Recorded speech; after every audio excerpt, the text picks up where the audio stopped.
Anything can happen in tennis, but what are the odds that the 4 semifinalists at Indian Wells would all go on to lose the opening round matches in Miami? 1 in 160,000, maybe. Last week in tennis wasn't just unpredictable, it was absolute madness. The PTPA filed a lawsuit against the powers that be in the sport, stadium lights were getting turned on in the middle of a point, and the physio was called to court during an opponent's serve on deuce. And to top it all off, the guy that I bet on to win the entire tournament got kicked out in a hurry. But it wasn't all doom and gloom, because we saw Joao Fonseca riding the hot hand, Novak Djokovic has returned to winning ways, and Gael Monfils aging like Benjamin Button. The first week of the Miami Open was a movie, and these are my biggest takeaways.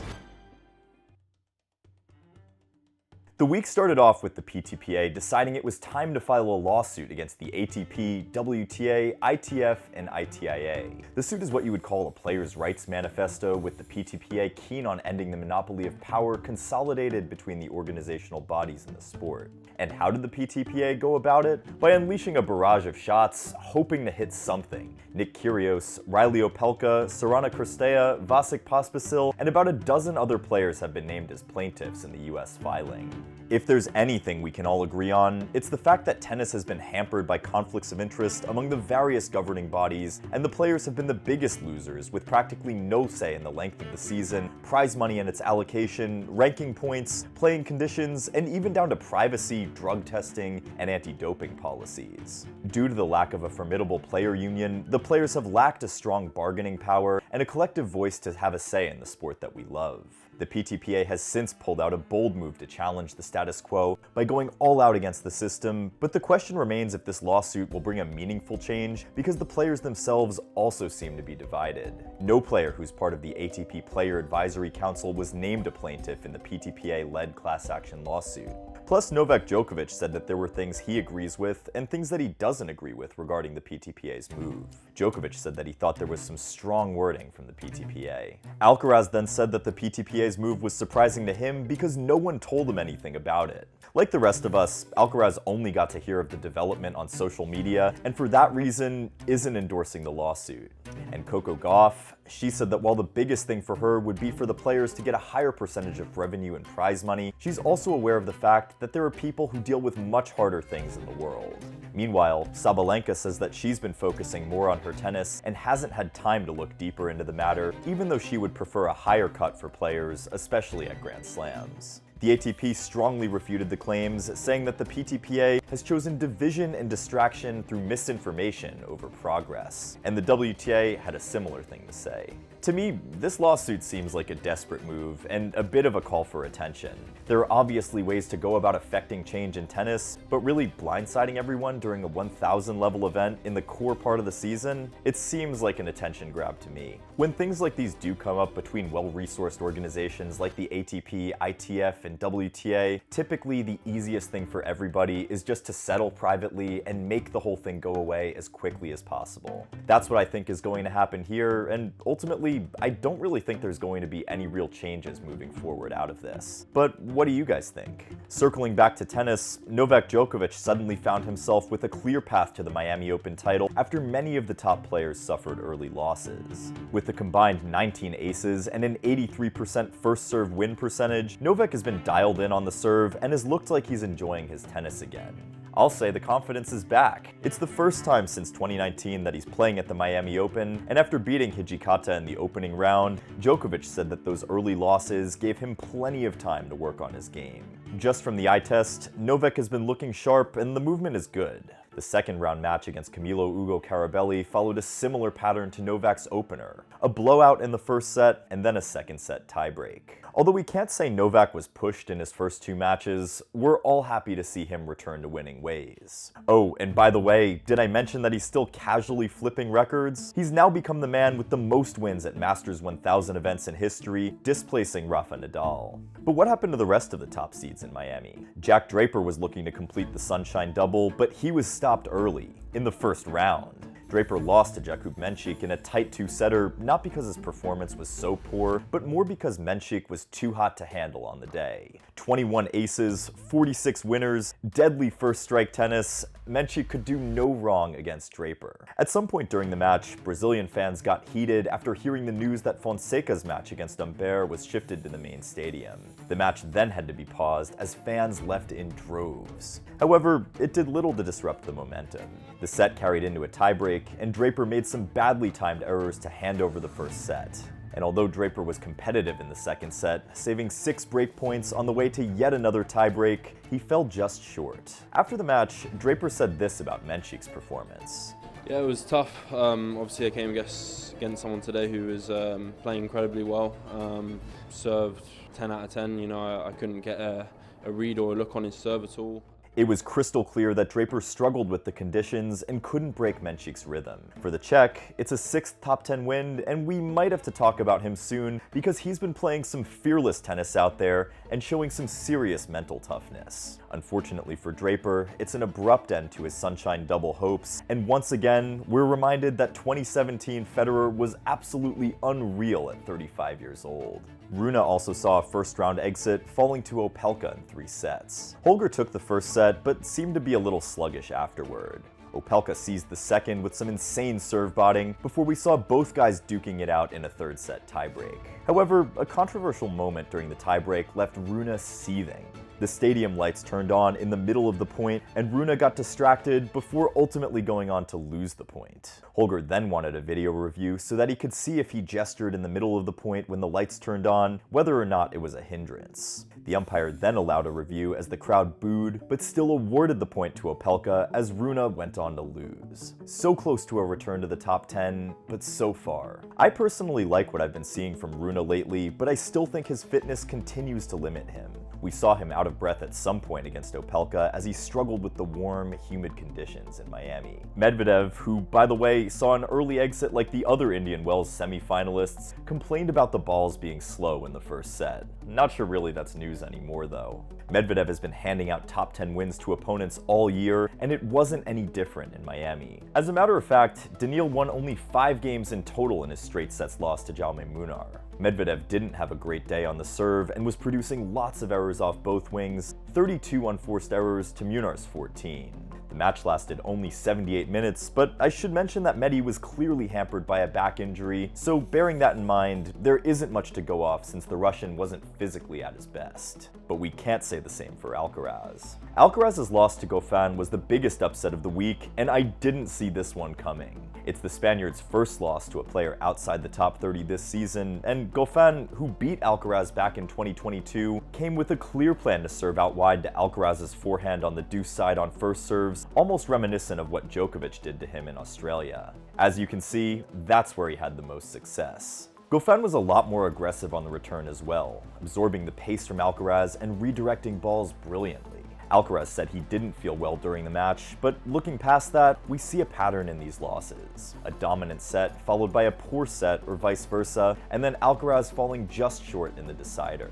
Alcaraz's shot making and athleticism are still S tier, but the vulnerability and nervousness when he's playing badly makes the opponent actually feel like they have a chance. I'm not going to go too deep into the Alcaraz loss because I'll have it covered in another video on the biggest losers from Miami, so be on the lookout for that. The Indian Wells semi-finalists weren't the only ones to crash out early. Other top 10 players were also given a reality check. For Andrei Rublev, he has no doubt become a streaky player over the past year, which is in pretty stark contrast to his usual consistent self. An early code violation for racket abuse, missed returns, and a below-average second serve summed up a straight sets loss to Zizou Bears. Rublev played badly in the important moments, double faulting at 5-6, 30-40 to hand over the first set to Zizou. Although Rublev threatened to come back and got off to an early break in the second set, Bears broke back midway through the set before breaking Rublev to love in the final game of the match.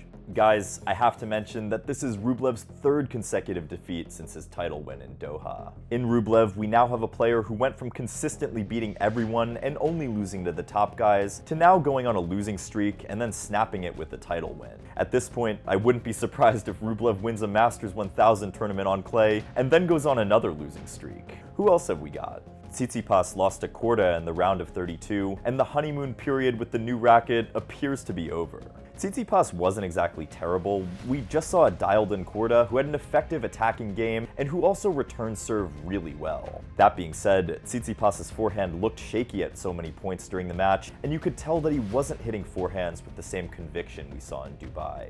But with the ATP seeds falling all too frequently, it begs the question of what a true top 10 player looks like. The competition on the tour is tougher than it's been, but the fact that you literally can't bet on any top seed to beat whoever's in front of them is kinda strange. Some fans have gone as far as saying this is the worst top 10 we've seen in a while, but I don't know if I'm ready to co-sign that opinion anytime soon.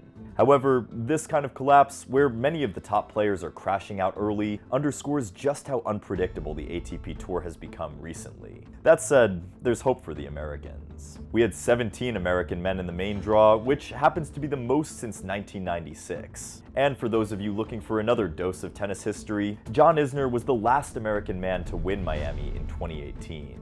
Out of the 17 players we had at the beginning of the tournament, there were only 2 left as of the time of this recording: Fritz and Korda, who just got his first top 10 win of the year. Tommy Paul, Tiafoe, and Shelton couldn't make a splash in their home tournament, nor could Alex Michelsen, Opelka, or Marcus Giron. Shelton's loss to number 182 ranked Coleman Wong was shocking to say the least, but also props to Wong for playing perhaps the match of his life. Unfortunately for Lerner Tien, he ran into Fonseca and must have been gutted to see the Brazilian getting more support than him on American soil.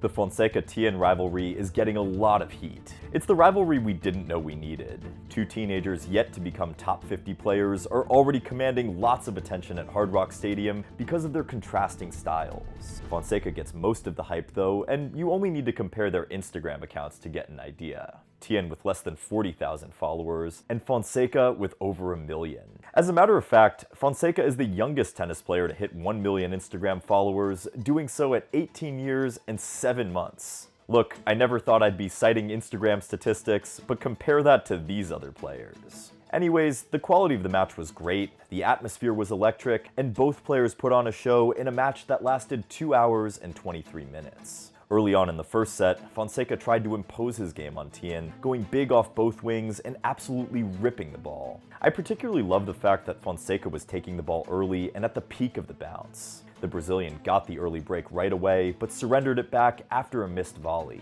Tien then continued to absorb Fonseca's brilliance, expertly redirecting the shots and unleashing his full counterpunching arsenal on Fonseca. Joao had 3 break points at 5-all, but then Tien quickly saved both thanks to some huge lefty sliding serves that had a lot of left-to-right action in them. Fonseca kept missing by a few inches as Lerner held firm. The set then went into a tiebreak, and we saw Fonseca making lots of unforced errors even after all the good tennis he had put in before. Back-to-back double faults from Tien proved costly in the 4th game as Fonseca broke the 19-year-old. This time, Fonseca never looked back as he leveled the score. The Brazilian picked up from right where he left off in the deciding set, but was almost hampered in his quest for victory after he began to feel dizzy and nauseous on court. After popping some pills though, and taking a little break, Fonseca came back to take care of business. I thought both players were pretty much even on the serve, with Fonseca doing a slightly better job at protecting his second serve. Fonseca also hit 43 winners, about 2/3 of them coming off the forehand too. What was also interesting to me was how much success Fonseca found at the net, going 19 for 28. But let's talk about the crowd. Imagine being an American player and your home crowd is rooting for your opponent, even going as far as cheering for your double faults. Must have been brutal. Even Fonseca thought he was in Brazil and not Miami, and so did Tien when he put up an Instagram post with Rio as the location. I'll say this firsthand, living in Miami now, the Brazilian community is absolutely electric and they totally showed out for their guy.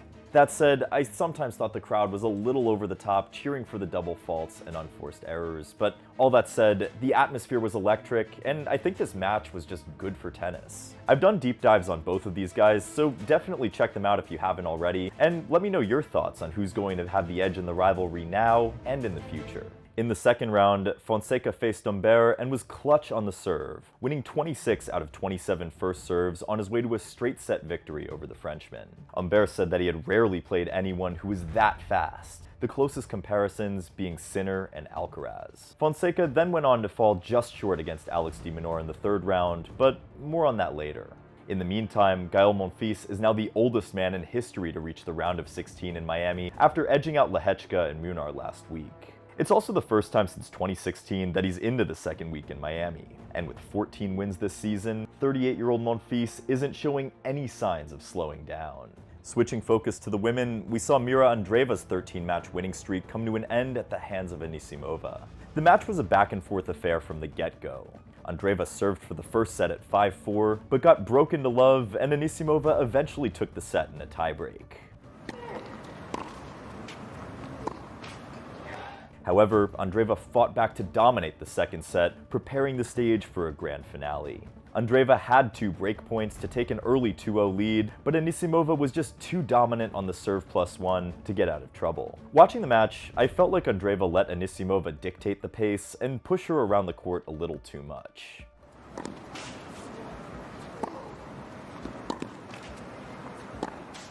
Anisimova got the decisive break for 2-1 before going on to break Andreeva again at the death. Amanda Anisimova has the win.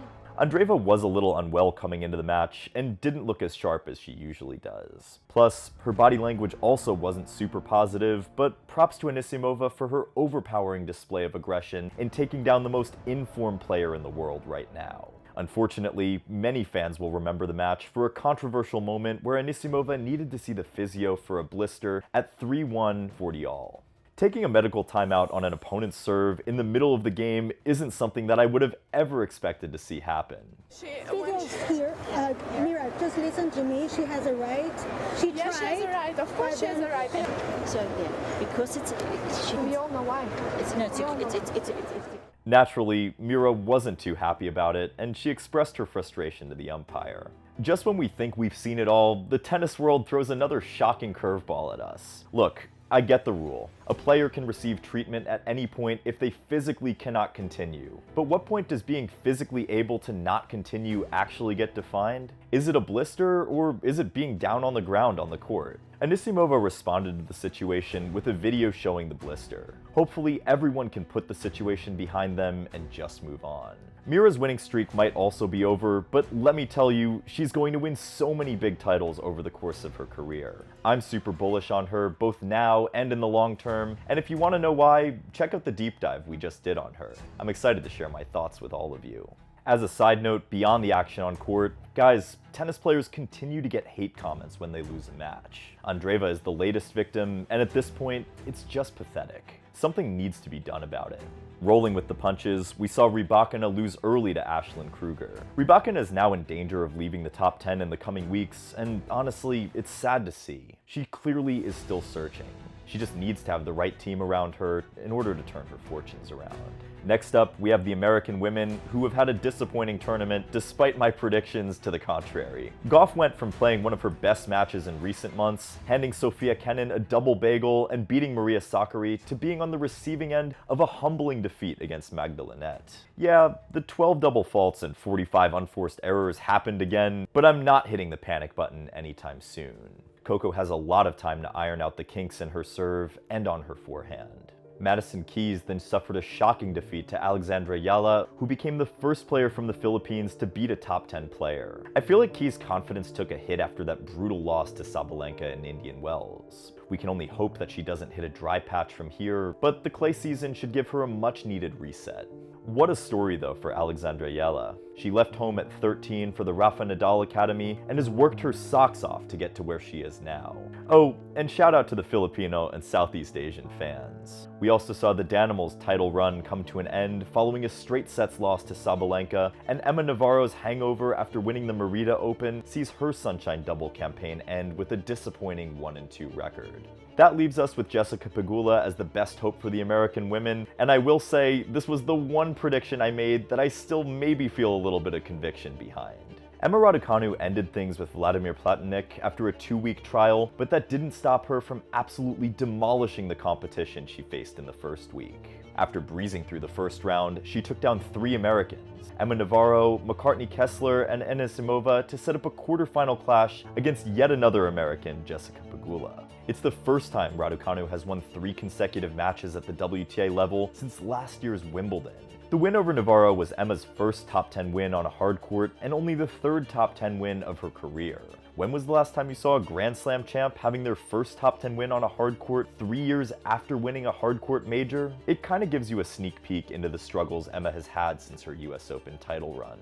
I can't overemphasize the importance of having the right set of people around you to nurture, protect, and motivate you as a player. We saw a lot of players withdraw or retire due to injury last week. McCartney Kessler, Paula Badosa, Vika Azarenka, Ons Jabeur, and former champion Hubert Hurkacz, to name a few. Wishing them good health and a speedy recovery.